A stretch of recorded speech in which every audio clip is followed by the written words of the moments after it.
Retirement planning is a bitch, isn't it? Today, we're told to diversify our portfolios, put a little in a 401k, maybe dabble in some low-risk mutual funds, buy some bonds, or if you're prone to anxiety, stash some crypto on a flash drive and pray the grid doesn't go down.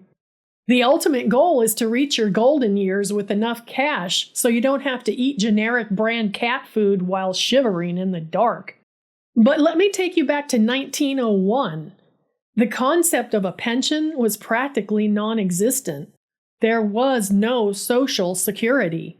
If you were a 63-year-old widowed schoolteacher whose savings was drying up faster than a puddle in the Sahara, your options were pretty much rely on the charity of family, die quietly in the gutter, or move into a poorhouse where the daily special was boiled cabbage and existential despair. But our subject today, Annie Edson Taylor, looked at those options and said, absolutely the fuck not. Instead of getting a new job or throwing herself on the mercy of the state, Annie looked at the most violent, lethal, churning nightmare of water in North America, Niagara Falls, and thought, yes, this is it. This is a sound, reasonable financial retirement strategy. I am going to get into a fucking pickle barrel and I am going to yeet myself off a 167-foot cliff. Welcome to Audacious History.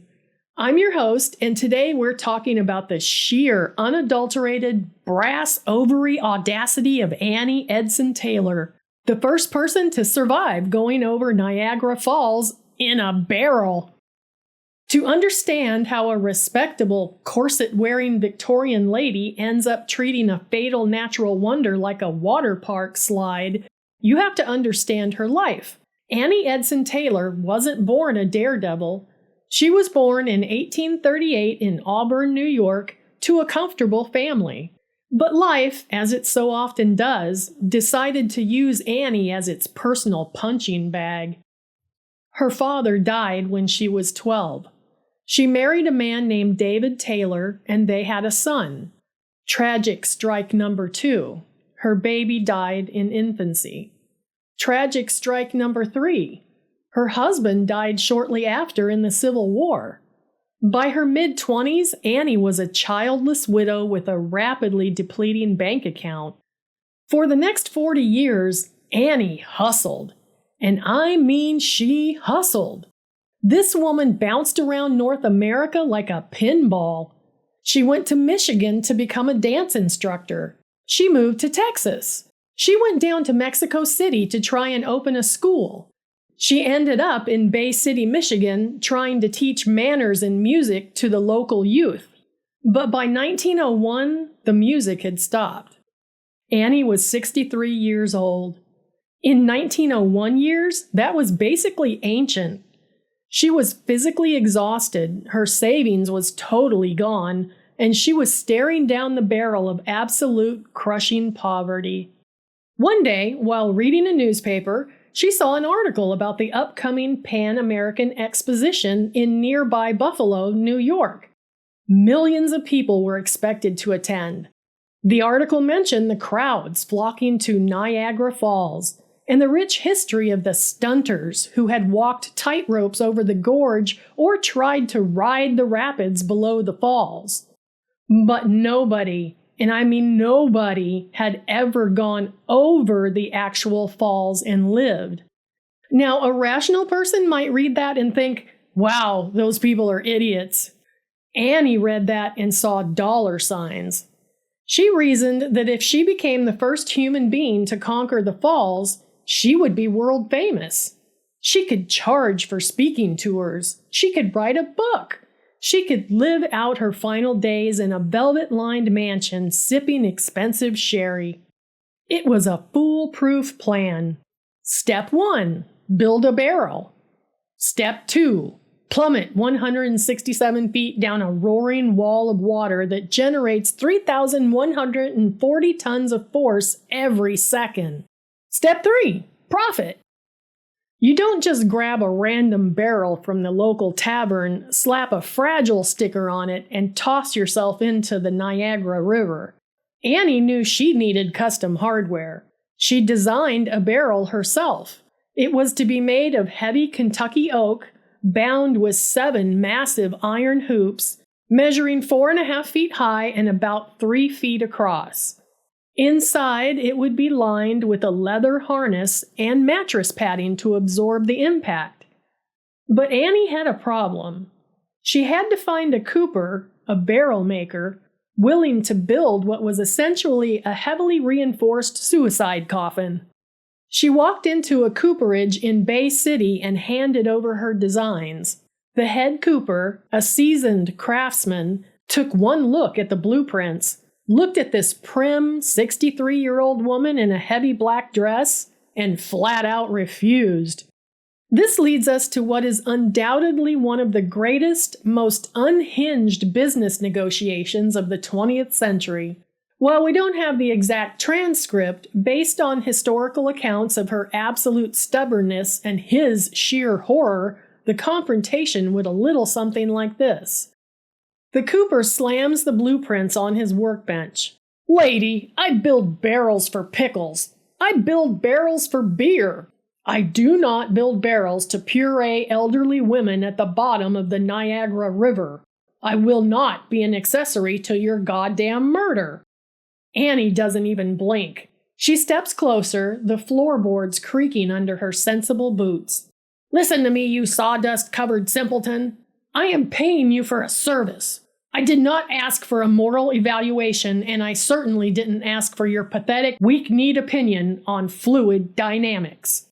"It's a death trap," the cooper shouts, waving his hands frantically.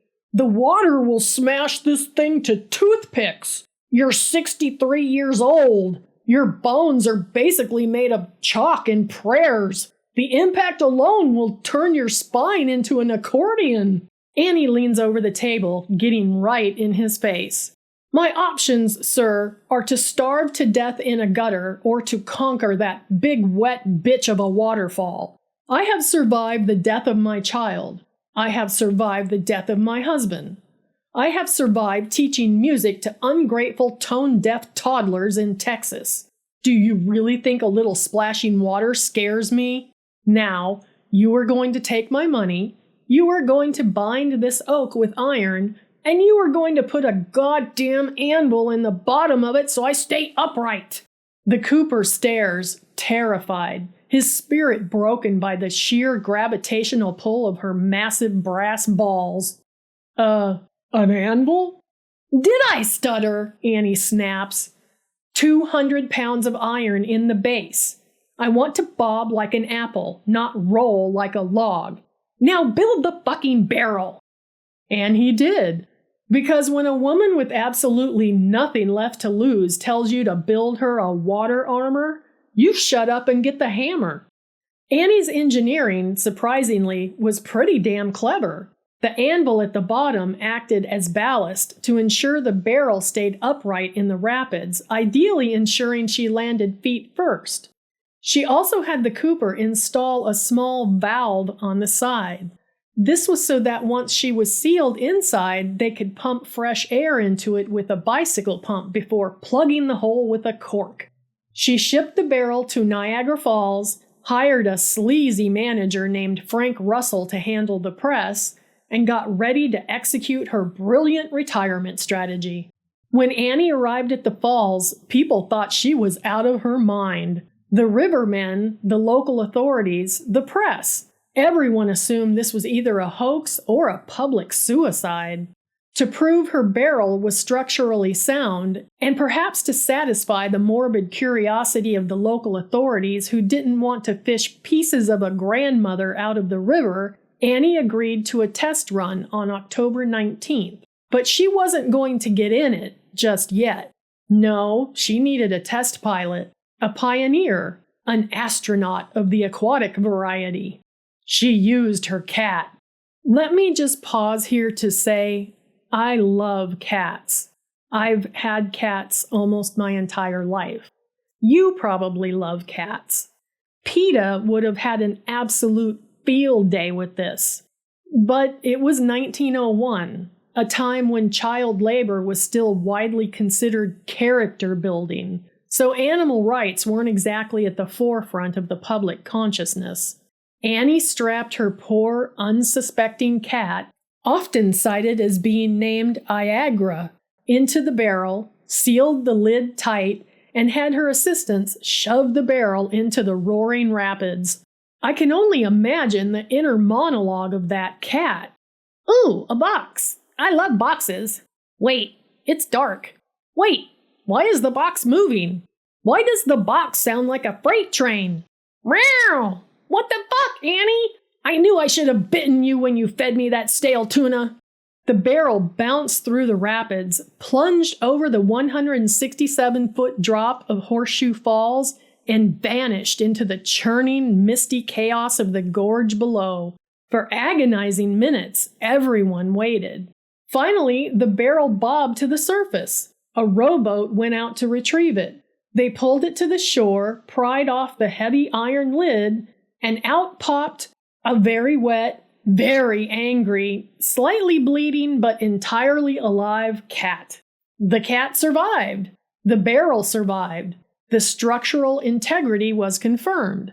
The authorities, having seen that the contraption didn't instantly disintegrate into splinters, reluctantly gave Annie the green light for her own attempt.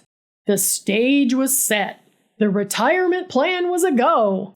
Hey, history buffs, if you're enjoying the absolute madness of this content, please take a second to hit that subscribe button. I really appreciate it. Now back to the story. On October 24th, 1901, it was Annie's 63rd birthday. What better way to celebrate surviving over 6 decades of misery than by playing Russian roulette with gravity and 1,000,000 tons of water? Thousands of people gathered along the banks of the Niagara River. Reporters from across the country had their notebooks ready, fully expecting to write an obituary. Annie took a small rowboat out to Grass Island, just above the brutal rapids that preceded the falls. She was wearing a sensible, ankle-length dress and her corset. She stepped into the barrel. Imagine the sheer psychological terror of this moment. She slips into the dark, cramped space. Her assistants pack her tight with pillows. They strap her to the leather harness. The heavy oak lid is placed over her head, plunging her into pitch blackness. Then the screws go in, locking her inside. They hook up a bicycle pump to the small hole in the side, furiously pumping compressed air into her tiny wooden prison until the pressure builds. Then they slam a cork into the hole. She is completely cut off from the world. The smell of raw oak, sweat, and impending doom fills her nostrils. At 4:05 p.m., they cut the barrel loose. Immediately, the rapids catch it. The barrel is whipped around like a toy in a washing machine.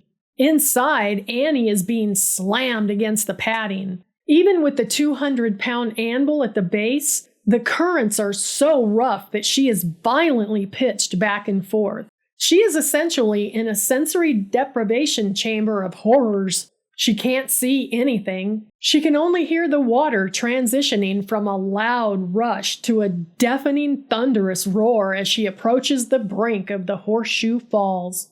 Then, the bottom falls out of her world. She goes over the edge. It's a 167-foot drop. For context, that is a 16-story building. For 3 agonizing seconds, Annie is in absolute freefall, encased in 160 pounds of oak and iron, rocketing toward a churning basin of boulders and crushing white water at 70 miles per hour. The impact is catastrophic. The barrel smashes into the basin below, plunging deep beneath the surface. The pressure from the water above is immense, trying to crush the oak like a soda can. On the surface, the thousands of onlookers hold their breath. The misty spray obscures everything. 15 minutes pass. 15 agonizing minutes of scanning the turbulent waters. Finally, a shout goes up. The barrel is spotted, bobbing in the eddies near the Canadian shore. It hasn't shattered. Men rush out with boat hooks, snag the barrel, and drag it to the rocks. The top is practically sealed shut from the pressure of the water and the swollen wood. They frantically saw and pry off the lid. The crowd presses in, expecting to see a gruesome, bloody pulp. The lid comes off.